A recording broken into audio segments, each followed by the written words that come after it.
ሰበር ዜና አሜሪካ ኢራንን የሚያንበረክክ ጥቃት ፈጸመች። በደቡባዊ ኢራን የሚገኘው የቴህራን የሚሳኤል ማምረቻና ማከማቻ በክላስተር ቦምብ ከባድ ድብደባ ተፈጽሞበታል። ከወራት በፊት በነበረው ጦርነት አሜሪካ ጥቅም ላይ ውሎ የማያውቀውን ቢ2ቢ ቦምብን በመጠቀም የኢራንን የኒውክሌር ጣቢያ መምታቷ ይታወሳል። በዛሬው ዕለትም ይህንኑ የዓለማችን አደገኛውን ቦምብ ተጠቅማ የኢራንን የሚሳኤል ማከማቻ ማዕከል አጋይተዋለች። ወዲህ ደግሞ ጠቅላይ ሚኒስትር አብይ አህመድ ኢሳያስ ሆይ አርፈህ ተቀመጥ የሚል ማስጠንቀቂያ ከ4 ኪሎ ልከዋል። የኢራን ግዙፍ የሚሳኤል ማከማቻ ከሰዓታት በፊት በክላስተር ቦምብ ድብደባ ተፈጸመበት። 4 ቢ2 ስፕሪት የተሰኙ ረቂቅ ቦምብ ጣይ አውሮፕላኖች የኢራንን የአየር መከላከያ ጥሰው በመግባት በደርዘን የሚቆጠሩ ባለ 2000 ፓውንድ ባንከር በስተር ቦምቦችን በኢራን አብዮታዊ ዘብ የከርሰ ምድር እዝ ማዕከላት፣ የጦር መሳሪያ ግምጃ ቤቶችና ሚሳኤል ማምረቻ ተቋማት ላይ አርከፍክፈዋል። ወዲህ ደግሞ የአሜሪካ እግረኛ ጦር ወደ ኢራን እንዲገባ ሲወሰን እስራኤል በበኩሏ ቀጣዩን የአያቶላ ተተኪ ገድለዋለሁ ስትል ዝታለች። ታደምጡታላችሁ። አብይ አህመድ በትግረኛ አንደበት የሰጡት ቃለ መጠይቅ አዳዲስ ክሶችና ወቅታዊ መረጃዎች የተሰሙበት ሆኗል። የኤርትራን ጦር አስጠንቅቀው አደገኛ መልእክት የላኩ ሲሆን በእብድ ውሻ የመሰሉትን ህወሓትን በጦርነት ዝግጅትና ከውጭ ሀገር የጦር መሳሪያ በማስገባት ከሰዋል። ሻዕቢያ ወደ ኢትዮጵያ በሚሰደዱ ኤርትራውያን ውስጥ ሰላዮችን በማሰማራት እንቅፋት እየፈጠረ ነው ያሉበት ንግግር ደግሞ ትኩረት ሳቢ ሆኗል። እንመለስበታለን። ከሳምንታት በፊት ህወሓትን ከርተው ከመቀሌ አዲስ አበባ የኮበለሉት ጄኔራል ዝምታቸውን ሰበሩ። ጄኔራሉ በትግራይ የሻዕቢያን እንቅስቃሴ በሚመለከት አሁናዊ ዝርዝር መረጃን ይፋ አድርገዋል። ሻዕቢያ የትግራይ ዋና ጠላት ነው ያሉም ሲሆን የኤርትራ ጦር በቅርቡ ስለተቆጣጠራቸው አዳዲስ ግዛቶችን በስም በመጥቀስ አስቀምጠዋል። እናስደምጣቸዋለን። ድንበር ላይ ወታደራዊ ዘመቻ ሊካሄድ ነው። ኢትዮጵያና ኬንያ ድንበር ላይ የተቀናጀ ወታደራዊ ዘመቻ ሊከፍቱ መሆኑ ተሰምቷል። ትሰሙታላችሁ። አክብሮታዊ ሰላምታችን በያላችሁበት የዓለም ዳርቻ ይድረሳችሁ። የተወደዳችሁ የአንድ አፍታ ሚዲያ ቤተሰቦች ከአንድ አፍታ ለአሁኑ መደመጥ አለባቸው ያልናቸውን ዜናዎች ወደ እናንተ የምናደርስበት ሰዓት ላይ ተገኝተናል። አብራችሁን ትቆዩ ዘንድ ግብዣችን ነው።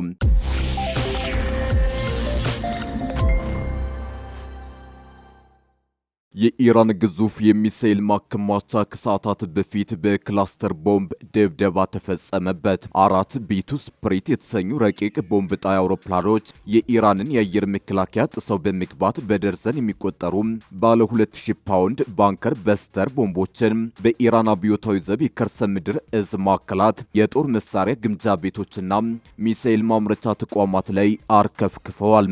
ወዲህ ደግሞ የአሜሪካ እግረኛ ጦር ወደ ኢራን እንዲገባ ሲወሰን እስራኤል በበኩሏ ቀጣዩን የአያቶላ ተተኪ እገድለዋለሁ ስትል ዝታለች። ኢራን የምትተማመንበት ሚሳኤል የክላስተር ቦምብ ሰለባ ሆኗል። ጥቃቱ ከሰዓታት በፊት የተፈጸመ እንደሆነ ኢየሩሳሌም ፖስት ዘግቧል። ዘገባው እንዳለው 4 ቢ2 ስፕሪት የተሰኙ ረቂቅ ቦምብ ጣይ አውሮፕላኖች የኢራንን የአየር መከላከያ ጥሰው በመግባት በደርዘን የሚቆጠሩ ባለ 2000 ፓውንድ ባንከር በስተር ቦምቦችን በኢራን አብዮታዊ ዘብ የከርሰ ምድር እዝ ማዕከላት፣ የጦር መሳሪያ ግምጃ ቤቶችና ሚሳኤል ማምረቻ ተቋማት ላይ አርከፍክፈዋል። እያንዳንዱ ቢ2 አውሮፕላን 40,000 ፓውንድ የሚመዝን የሚሳኤልና የቦምብ ጭነት የመሸከም አቅም ያለው ሲሆን በአጠቃላይ አራቱ አውሮፕላኖች 160,000 ፓውንድ የሚመዝኑ በዘመናዊ ቴክኖሎጂ የታገዙ ቦምቦችን በኢራን እጅግ ዘመናዊና ጥብቅ ጥበቃ በሚደረግለት የአየር ክልል ውስጥ በመግባት በአንድ ጊዜ ጥቃቱን ፈጽመው ወጥተዋል። ይህ በእንዲህ እንዳለ የኢራን ጠቅላይ መሪ አያቶላ አሊ ሐማኒ ቀብር ስነ ስርዓት ዛሬ መከናወን የሚጀምር ሲሆን የሚተካቸውም አዲስ መሪ ግብዓተ መሬታቸውን ተከትሎ ይፋ እንደሚደረግ የሀገሪቱ መንግስት መገናኛ ብዙሃን ዘግበዋል። ምርጫውን የሚያከናውነው ምክር ቤት ጽህፈት ቤቶች ጥቃት እንደተፈጸመባቸው ሲዘጋብ እስራኤልም ለደህንነቷ ስጋት ሆኖ የሚቀጥል መሪ ከተመረጠ እርምጃ እንደምትወስድ አስታውቃለች። የጠቅላይ መሪው የቀብር ስነ ስርዓት 3 ቀናትን እንደሚወስድና ከቀብሩ በኋላ የእስላማዊ ሪፐብሊኩ መሪ የሚሰይሙት መንፈሳዊና ፖለቲካዊ ስልጣን ያላቸው መሪዎች በአካል ተሰባስበው ምርጫውን እንደሚያከናውኑ ፋርስ የተባለው የዜና ወኪል ምንጮችን ጠቅሶ ዘግቧል። ምርጫውን የሚያካሂደው ምክር ቤት አባላት ለአሜሪካና እስራኤል እንዳይጋለጡ አስፈላጊ የሆነ የደህንነት ጥበቃ እርምጃዎች በከፍተኛ ደረጃ መወሰዱን ዘገባዎች ጠቁመዋል። ነገር ግን ቆም በምትባለው ከተማ የሚገኘው የከፍተኛ ባለስልጣኑ ጉባኤ አባላቱ ጽህፈት ቤት ማክሰኞ እንዲሁም ቴህራን ውስጥ ስብሰባ የሚያደርጉበት ቦታ ዛሬ በእስራኤልና በአሜሪካ ጥቃት እንደተፈጸመበት ቢቢሲ ፐርሺያ ዘግቧል። የአያቶላህ ሐሜኒ ቀብር በትክክል የት እንደሚካሄድ እስካሁን ያልተገለጸ ሲሆን የኢራን መገናኛ ብዙሃን ግን ማሻድ በምትባለው ከተማ ውስጥ በሚገኘው 8ኛው የሺአ ኢማም የእምነት ስፍራ ሊሆን እንደሚችል እየዘገቡ ነው። የኢራን እስላማዊ ሪፐብሊክ 3ኛው ጠቅላይ መሪ ማን እንደሚሆን እየተጠበቀ ባለበት በአሁኑ ወቅት ኒውዮርክ ታይምስ የኢራንን ባለስልጣናትን ጠቅሶ የሟቹ መሪ ልጅ ሞጅታባ ሐሜኒ አዲሱ መሪ እንዲሆን ከስምምነት ላይ መደረሱንና ይፋ እንደሚደረግ ዘግቧል። ፋርስ ዜና ወኪል ከካሜኒ ቀብር በኋላ የመሪው ማንነት ይፋ እንደሚደረግና የሹመት ስነ ስርዓቱን በሚቀጥለው ሳምንት እንደሚሆን ገልጿል። ይህ በእንዲህ እንዳለ የእስራኤል የመከላከያ ሚኒስተር እስራኤል ካትስ ለሀገራቸው ጠላት የሆነ የትኛውም ተተኪ ቢመጣ ኢላማቸው እንደሚሆን ተናግረዋል። እስራኤልን የማጥፋት እቅድ የሚቀጥል አሜሪካ ላይ የሚዘት የኢራንን ሕዝብ የሚጨቁን የትኛውም ተተኪ በማያጠራጥር ሁኔታ ለመደምሰስ ኢላማችን ይሆናል ብለዋል የመከላከያ ሚኒስትሩ። አብይ አህመድ በትግረኛ አንደበት የሰጡት ቃለ መጠይቅ አዳዲስ ክሶችና ወቅታዊ መረጃዎች የተሰሙበት ሆኗል። የኤርትራን ጦር አስጠንቅቀው አደገኛ መልእክት የላኩ ሲሆን በእብድ ውሻ የመሰሉትን ህወሓትን በጦርነት ዝግጅትና ከውጭ ሀገር የጦር መሳሪያ በማስገባት ከሰዋል። ሻዕቢያ ወደ ኢትዮጵያ በሚሰደዱ ኤርትራውያን ውስጥ ሰላዮችን በማሰማራት እንቅፋት እየፈጠረ ነው ያሉበት ንግግር ደግሞ ትኩረት ሳቢ ሆኗል። ትናንት ማክሰኞ ምሽት ላይ የተላለፈው የጠቅላይ ሚኒስትር አብይ አህመድ ቃለ መጠይቅ በአብዛኛው ያተኮረው ከትግራይ ክልልና ከኤርትራ ጋር በተያዙ ጉዳዮች ላይ ነው። አብይ ከኢትዮጵያ ዜና አገልግሎት ጋር ከነበራቸው የ40 ደቂቃ ገደማ ቆይታ ውስጥ ከግማሽ በላይ የሚሆነውን ጊዜ የወሰደው ስለ ትግራይ ጦርነትና ስለ ፕሪቶሪያ ስምምነት ለተነሱ ጥያቄዎች የተሰጠው ምላሽ ነው። የሻዕቢያ ስርዓት በሰላም በስልጣን ሽግግርና በልማት እንደማያምን ከኢሳያስ አፈወርቂ ጋር በነበራቸው ግንኙነት መረዳታቸውን ተናግረዋል። ኤርትራን ምድረ በዳ ያደረጋት ኢሳያስ አፈወርቂ ልጆቹንና የልጅ ልጆቹን ጭምር አያምናቸውም ሲሉ ህዝቡ በከባድ ጭቆና ውስጥ እንደሚገኝ ጠቁመዋል። ኤርትራ በኢሳያስ አምባገነናዊ አስተዳደር መውደቋን ተከትሎ ህዝቡ ፊቱን ወደ ስደት አዙሯል ብለዋል። ለዚህም ኢትዮጵያን ጨምሮ በጎረቤት ሀገራት እስከ ዓለም ጥግ በስደት እየኖረ መሆኑን የገለጹ ሲሆን ሻዕቢያ ግን በስደት ሀገርም ተከትሎ ህዝቡን ችግር ውስጥ እየከተተ ነው ብለዋል። ኤርትራ ባዶ እየሆነች ነው በማለት ሁኔታውን የገለጹት አብይ ከሀገራቸው የተሰደዱ ሰርተው እንዳይኖሩ ሻዕቢያ ሰላዮችን እየላከ ችግር እንደፈጠረበት ጠቁመዋል። በሻዕቢያ ሰላዮች ምክንያት ማን ጤነኛና በሽተኛ እንደሆነ መለየት አስቸጋሪ ሆኖ ሰላማዊ የኤርትራ ስደተኞች ችግር ላይ ወድቀዋል ብለዋል። ኢትዮጵያ ውስጥ ኤርትራውያን እንደ ሀገራቸው ይስሩ የሚል አቋም ነበር ያሉም ሲሆን ከስደተኞቹ መካከል በሽተኛ ሀሳብ ያላቸው ስላሉ ችግር ሆኖብናል ብለዋል። ከኤርትራ ስደተኞች ውስጥ ማነው ጤነኛ ማነው ጤነኛ ያልሆነ የሚለውን መለየት ያስቸግራል ያሉት አብይ ሻዕቢያ በሚያሰማራቸው ሰላዮች በስደትም ሰላም እያሳጣቸው መሆኑን ገልጸዋል።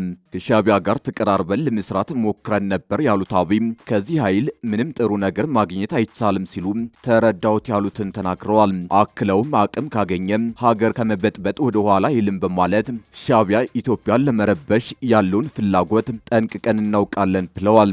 ዳግም ህዝባችንን እንዲበድል እድል አንሰጠውም ያሉትን ሻዕቢያን ምናልባትም ከሞከረ ደግሞ የመጨረሻው ሙከራ ነው የሚሆነው ሲሉም ገልጸዋል። አብይ ይህን ያሉት ሻዕቢያና ህወሓት በቅንጅት በመንግስታቸው ላይ ጦርነት ለማወጅ ዝግጅት አጠናቀዋል በሚባልበት ወቅት ነው። ህወሓት በተፈናቃዮችና በምርጫ ቦርድ መሰረዙን እንደ ሰበብ በማቅረብ ጦርነት እየቀሰቀሰ ነው ብለዋል። ቡድኑ የትግራይን ማዕድን ሀብት በህገ ወጥ መንገድ ተቆጣጥሮ በሚያገኘው ወርቅ እየሸጠ የጦር መሳሪያ እየገዛ መሆኑን አብይ ተናግረዋል። በህወሓት በኩል ዳግም ጦርነት እየቀሰቀሰ መሆኑን የጠቆሙት አብይ በፌዴራል መንግስት በኩል በትግራይ ላይ ውጊያ በፍጹም የመክፈት ፍላጎት የለውም ብለዋል። ህወሓት ከውጭ ኃይሎች ጋር በማበር ለዳግም ጦርነት እየተዘጋጀ መሆኑን የጠቆሙት ጠቅላይ ሚኒስትር አብይ አህመድ የትግራይ ህዝብ በተለይ ወጣቱ እምቢ ለጦርነት ማለት አለበት ሲሉ ጥሪ አቅርበዋል። በንግግርም ይሁን በተግባር ወደ ግጭት ከሚወስዱ ተግባራት መቆጠብ ይገባል የሚል ምክረ ሐሳብም አቅርበዋል። አብይ ህወሓት ለዳግም ጦርነት ቅስቀሳ እየተጠቀመባቸው ያሉ ጉዳዮች ከሞላ ጎደል መፈታታቸውን ጠቁመዋል። አሁንም ችግር ሆኗል ካሉት ወልቃይት ውጪ ከፕሪቶሪያ ስምምነት በኋላ እንደ ጠለምትና ራያ ባሉ አካባቢዎች ተፈናቃዮች ተመልሰዋል ብለዋል። ሁሉም ወገኖች ተግባራቸውን ካከናወኑ አብዛኛው ችግር ይፈታል የሚል እምነት እንዳላቸው የገለጹት ጠቅላይ ሚኒስትሩ ነገር ግን የህወሓት አመራሮች ለጦርነት እየተዘጋጁ ነው ሲሉ ከሰዋል። ቁሞ ቀሩ ቡድን በሰፊው ወታደራዊ ዝግጅት ላይ ይገኛል። በጣም የሚገርመው ደግሞ በግልጽ ጸረ ኢትዮጵያ ከሆኑ ኃይሎች ጋር መሰለፉ ነው ብለዋል። እንደ አብይ ገለጻ ቡድኑ ተስፋውን ወደ ውጭ ኃይሎች ያደረገው በአባላቱ ላይና በህዝቡ ላይ የነበረው ተስፋ እየተዳከመ በመምጣቱ ነው። የትግራይ ህዝብ በተለይ ወጣቱ ታጣቂዎችንም ጨምሮ እምቢ ለጦርነት ሲል እያየን ነው በማለት ተናግረዋል። ይሁን እንጂ ቡድኑ ባለችው አቅም ወታደራዊ ቅስቀሳዎችን እያደረገ ነው ያሉት አብይ የትግራይ ወርቅና ሌሎች ማዕድናትን እየበዘበዘ ለጦር መሳሪያ ግዢም እያዋለ ነው ሲሉ ወንጅለዋል። ከሳምንታት በፊት ህወሓትን ከርተው ከመቀሌ አዲስ አበባ የኮበለሉት ጄኔራል ዝምታቸውን ሰበሩ። ጄኔራሉ በትግራይ የሻዕቢያን እንቅስቃሴ በሚመለከት አሁናዊ ዝርዝር መረጃን ይፋ አድርገዋል። ሻዕቢያ የትግራይ ዋና ጠላት ነው ያሉም ሲሆን የኤርትራ ጦር በቅርቡ ስለተቆጣጠራቸው አዳዲስ ግዛቶችን በስም በመጥቀስ አስቀምጠዋል። ጄኔራል ጉዑሽ ገብረ የኤርትራ መንግስት የትግራይ ህዝብ የሚወድ ከሆነ በኃይል የያዛቸውን ግዛቶች በመልቀቅ በተግባር ያሳይ ብለዋል። የካቲት 23 ቀን 2018 ዓ.ም ቲቢኤስ ከተባለ የቴሌቪዥን ጣቢያ ጋር ቆይታ ያደረጉት የቀድሞ የትግራይ ኃይሎች ከፍተኛ አመራር ብርጋዴር ጄኔራል ጉዑሽ ገብረ የኤርትራ መንግስት እስካሁን ከ12 በላይ የኢትዮጵያ ትግራይ ክልል ግዛቶችን በኃይል ይዞ ይገኛል ብለዋል። የኤርትራ መንግስት በኃይል ከያዛቸው ቦታዎች መካከል ኢሮብ፣ ዛላምበሳ፣ እንደ ሐዋርያ፣ ሰብጾ፣ ባድመ፣ አዲ ጸጸር፣ አዲ አሳር፣ አዲ ታሃሉናና ሌሎች በማለት ጠቅሰዋል። ጄኔራሉ ህወሓት ከሻዕቢያ ጋር የፈጠረው ጽምዶ የተሰኘው ግንኙነት አምረረው የተቹት ጄኔራል ጉዑሽ ግንኙነቱን አፍራሽ የማይረባ የትግራይ ህዝብ ለዳግም ጦርነት የሚጥድ በማለት ውድቅ አድርገውታል።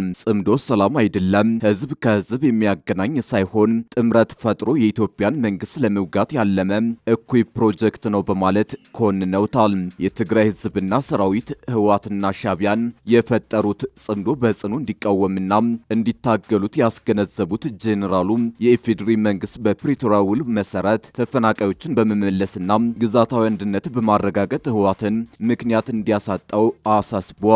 ብርጋዴር ጄኔራል ጉዑሽ ገብረ የሚገኙባቸው 4 ከፍተኛ የትግራይ ኃይል አመራሮች የካቲት 11 ቀን 2018 ዓ.ም አዲስ አበባ መግባታቸው ይታወሳል። ኢትዮጵያና ኬንያ የድንበር ኮሪደርና የላፕሴት ፕሮጀክትን ጸጥታ ለማስጠበቅ በጋራ ወታደራዊ ዘመቻ ለማካሄድ ተስማሙ። ኢትዮጵያና ኬንያ በሞያሌ ማርሳቢት፣ ቱርካና ኮሪደር ላይ ያለውን የጸጥታ ቅንጅት ለማጠናከርና ድንበር ተሻጋሪ ስጋቶችን ለመከላከል የሚያስችል የተቀናጀ ወታደራዊ ዘመቻ ለማካሄድ መስማማታቸው ተገልጿል። የስምምነት በሁለቱ ሀገራት መካከል ያለውን የመከላከያ ትብብር ስምምነት ወደ ተግባር ለመለወጥ የሚደረግ ጥረት አካል ነው ተብሏል። በዚህም መሰረት የኢትዮጵያ መከላከያ ሰራዊትና የኬንያ መከላከያ ኃይል በጋራ በመሆን ስትራቴጂካዊ ጠቀሜታ ያላቸውን መሰረተ ልማቶችና ለጥቃት ተጋላጭ የሆኑ የድንበር አካባቢዎችን በቅንጅት ለመጠበቅ ኦፕሬሽኖችን ያካሂዳሉ ተብሎ ይጠበቃል። የስምምነት የተደረሰው የኢትዮጵያ መከላከያ ሚኒስቴር ኢንጂነር አይሻ መሐመድ ሙሳና የኬንያ መከላከያ ካቢኔ ጸሐፊ ቶይፓን ቱያ በአዲስ አበባ በተካሄደው 130ኛው የአድዋ ድል መታሰቢያ በዓል ጎን ለጎን ባደረጉት ከፍተኛ የሁለትዮሽ ውይይት ነው። ሁለቱ ወገኖች በተለይም የላሙ ወደብ፣ ደቡብ ሱዳን ኢትዮጵያ የትራንስፖርት ኮሪደር ጸጥታን መጠበቅ ለቀጠናዊ ንግድ የኃይል ማስተላለፊያና የትስስር ትልቅ ፋይዳ እንዳለው አጽንኦት ሰጠዋል።